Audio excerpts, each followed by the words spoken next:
Hey everybody, welcome back to BobkeTV. Time once again for the broom wagon. Got the good, the bad, and the ugly. Trek Segafredo, by the way, on fire. Neutral zone news, Musette musings, some very sad happenstances in cycling recently, and of course the tweet of the week. And if you thought the Froome story had gone cold, you would be wrong. Anyway, all of that up next on the broom wagon.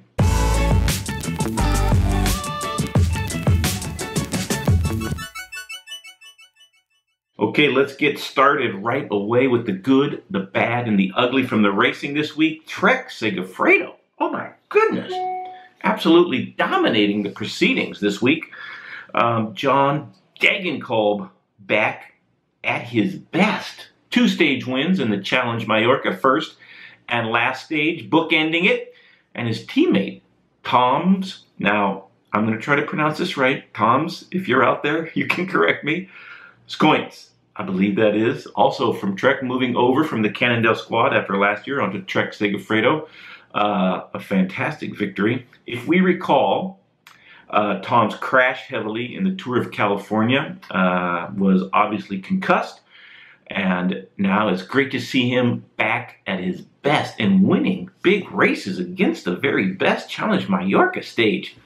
Tom Squints, great job. Tim Wellens also in the win column, adding to the success of Andre Greipel in the Tour Down Under. Tour of San Juan, stage 1. And stage number 4, taken out by the Quick Step squad. So many winners already. Elia Viviani, Fernando Gaviria, and Max Riquelme, all getting wins so far this year. Gaviria, and we'll get to Gaviria in a little bit in the bad and the ugly. Stay tuned for that. But stage number 1 going to Gaviria, and Riquelme gets stage number 4. Stage number 3 also goes to Trek. Oh my goodness. Ryan Mullen, the time trialist, also coming over from the Cannondale team. And if we remember, if we remind ourselves, it was hit or miss whether or not Cannondale would carry on. Vaughters was able to find a new sponsor, but he had lost a couple of riders in the process. So Cannondale will be called EF from now on, and the very distinctive pink helmets. Let me know if you like the big giant pink helmets that they're wearing, and fairly snappy, fairly classy, maybe a little bit controversial. When I did my video about my favorite jerseys, it didn't factor into the worst or the best, but many people commented on that, so thank you for the comments. And just a quick reminder, keep it nice and clean. Also, the last stage of the Tour of San Juan, taken out by Giacomo Nisolo, also of Trek Segafredo. And so great riding. Stage 6, Yellow Wallets, Lotto Soudal, Wellens, and Greipel, and Yellow Wallets also getting some big stage wins. So Quick Step, Trek, and Lotto Soudal flying so far this year. A new star, perhaps, on the horizon at the Tour of San Juan in stage number 5. His name is Gonzalo Naja, if I'm pronouncing that correctly. His nickname is El Condor, the Condor, soaring high above in the mountains and defending to the end. So great riding by a local Argentinian rider in the Tour of San Juan. Presumably, he will get a chance to race against the best in Europe on the World Tour after a great win in the Tour of San Juan. And adding his name to the likes of Bauke Mollema and Nairo Quintana, if I'm not mistaken. So, pretty impressive riding. All right, the bad and the ugly is going to have to go to the same person. Take a look at this sequence and aftermath. Fernando Gaviria. This is on stage number 4, and watch him just get hung up a little bit on the wheels, and then getting caught leaning in the wrong direction, going down at speed on his knee, and that would require stitches. It was reported that it might jeopardize his spring campaign, but I am going to say that he will be back to his best very, very quickly. Still a young professional, and still very hungry, presumably, and looking to win some huge races this spring. BobkeTV's prediction, he'll be back. Let me know what you think. He'll be back fast, and he'll be winning soon. But that's the good, the bad, and the ugly from all the racing. Next up, everybody, the Neutral Zone News. All right, up in the Neutral Zone News, a horrible crash to a couple of riders from the Quick Step team, Peter Vakoch and Laurens de Plus. Bob Jungels, by the way, was with them on this training ride when the two riders previously mentioned were plowed into by a truck that presumably did not see them. And Bob Jungels, who was riding with them, did not get hurt, but this is what he had to say, a very emotional video that he left on social media. Hello everybody, I just want to make a small video about what happened the last couple of days. I think everybody knows we had a crash 2 days ago involving Laurens de Plus and Peter Vakoch. Before heading to the crash, I want to say that coming to South Africa was absolutely a right decision. It's a wonderful country, people are very kind, and drivers very respectful before this incident. And so yeah, I just want to make this video saying that from one moment to the other you can have a laugh with your best buddy, and the next second you're running around screaming, you don't know what to do, asking for help, shouting, and afterwards having him in your arms, and you don't know if he's ever going to be able to perform cycling again, or walk again, or whatever. So in the end, finally everything turned out quite positive in regarding the case.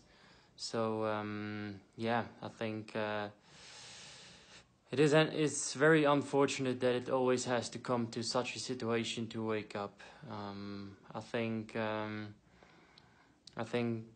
there's a lot things that are being done about security for cyclists on the road. We are definitely the most vulnerable subjects on the road, compared to a truck, to a car, to even a motorbike. We don't have a chassis around us that protects us. So, well, that's something I think we should all the people should consider, that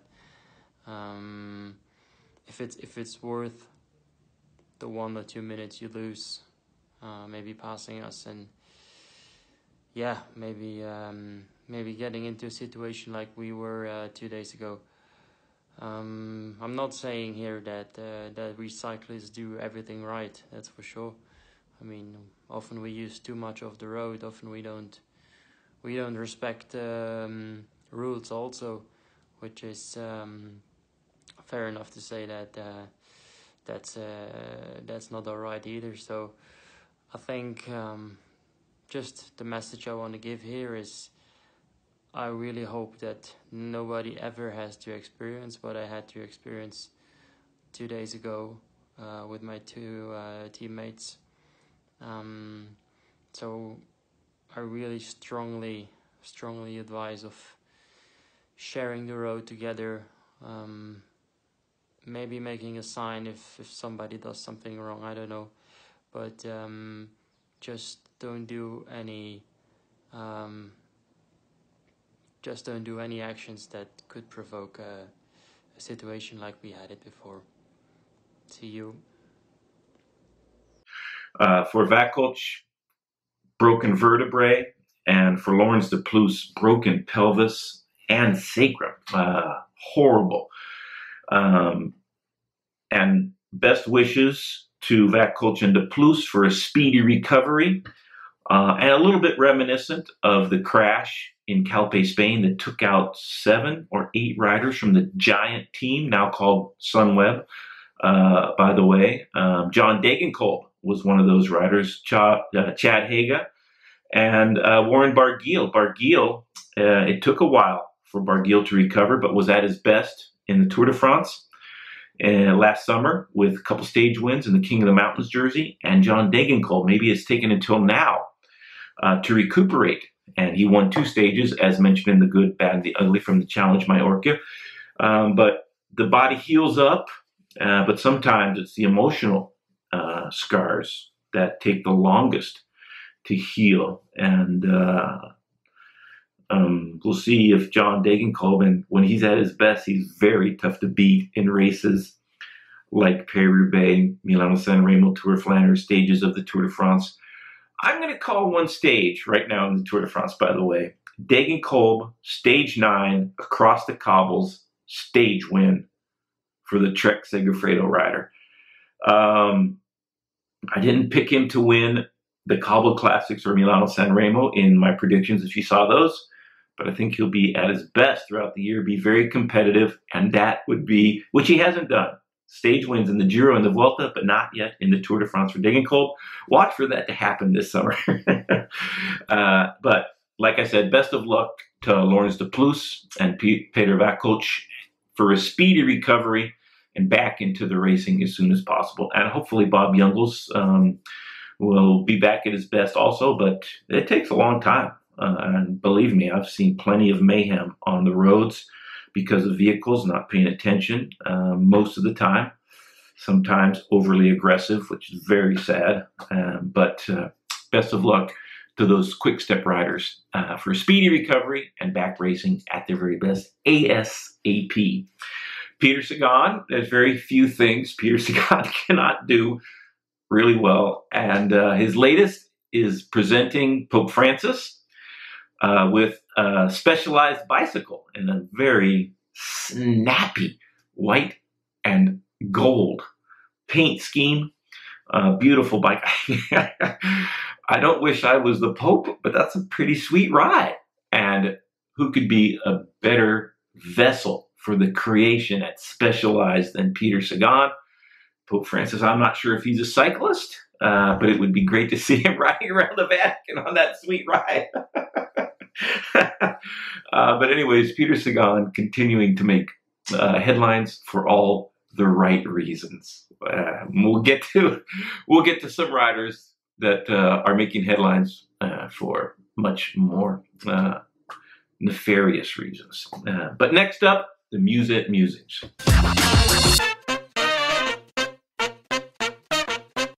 Okay, on the Musette Musings, some very sad news coming out of Italy. Raimundas Rumsas Jr., the son of Rumsas Sr., positive for drugs.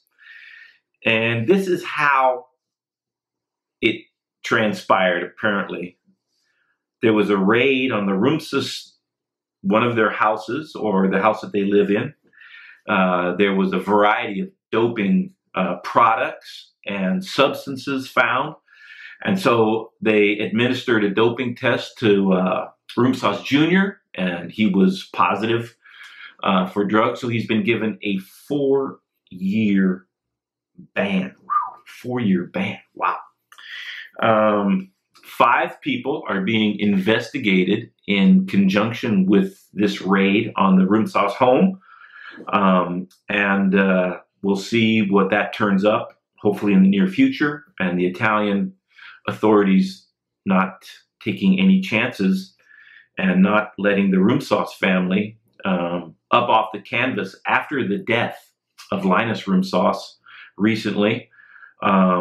His death still under investigation. Linus Rumsas, the son of Raimundas Rumsas, passed away, and sad to say, some of the reportage has suggested that drugs might have been involved. I don't think we need to jump to conclusions about that until the investigation is finished. But, I mean, the hits just keep on coming for the Rumsas family. If we cast our minds back a few years to the 2002 Tour de France, Edita Rumsas, the wife of Raimundas, was found to have a cache of doping products in her car on the way home from the Tour de France to Italy. She was jailed for a number of months, if I'm not mistaken. Rumsauce himself then was positive for EPO in the following Giro d'Italia, was given a lengthy ban from cycling, did not go to jail, neither Edita or Ruminus not being required to go to jail after that. But it seems as if the doping to race bikes quickly has been something that inexplicably the Rumsauce family is drawn to. I mean, there's a lot of prestige and money involved in professional sports. So it's understandable, but to think that your kids would make the same mistakes that you have made in your past, very, very sad. And I'll quote Ronnie Van Zant from Lynyrd Skynyrd, "Don't mess with the needle and the spoon." All right, everybody. Next up is the tweet of the week. I'm just going to start tweet of the week by spelling it out for everybody. It's from Chris Froome. I have seen the report in Corriere della Sera this morning.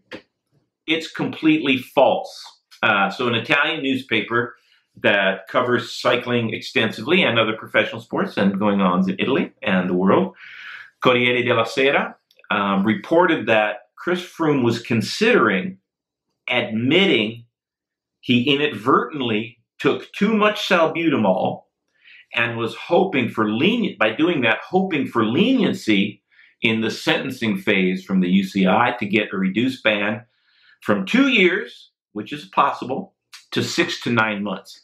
So apparently that's totally false. And Chris Froome unequivocally saying it. Now, that doesn't necessarily mean it might not happen. It does not necessarily mean that Chris Froome is going to stick to what has been reported to be his defense. And I'm going to say this specifically as I can: kidney malfunction. And failing and malfunctioning seems like splitting hairs. So in future comments, please, let's just ask ourselves, is this good for cycling or not good for cycling, especially considering cycling's past? So Chris Froome, there's your tweet of the week. Still up in limbo. Apparently the lawyers are going at each other like wildcats. Froome's lawyers, UCI's lawyers. It will be adjudicated in the Court of Arbitration for Sport at this point. That's what we know. Let's stick to the facts in the comments also. Let's stick to twice the allowed amount of salbutamol in Chris Froome's urine and what the appropriate sanction is. Okay? If we can focus our comments on those things, we will avoid a lot of unnecessary vitriol and anger and wallowing in the sort of debilitating exchange of ideas that have plagued forums and comment sections on the internet, I think, since its inception. It's safe to say. But to be honest, whenever you say Chris Froome, salbutamol, or Lance Armstrong, or Ricardo Rico, or Danilo Di Luca, or a wild variety of names, you get a lot of comments. People come out of the woodwork. Most are very well considered, and I want to commend everybody in the comment section for those, but still a ways to go. And one function on YouTube, you can block a viewer's comments from the channel, which I've exercised a number of times in the recent past. So let's keep it clean. All right, everybody. And thanks a lot for watching. Please subscribe. I need to keep the subscriptions coming. Got some merchandise for sale. And follow me on Facebook and Twitter if you are so inclined. Thanks a lot, everybody. Till next time.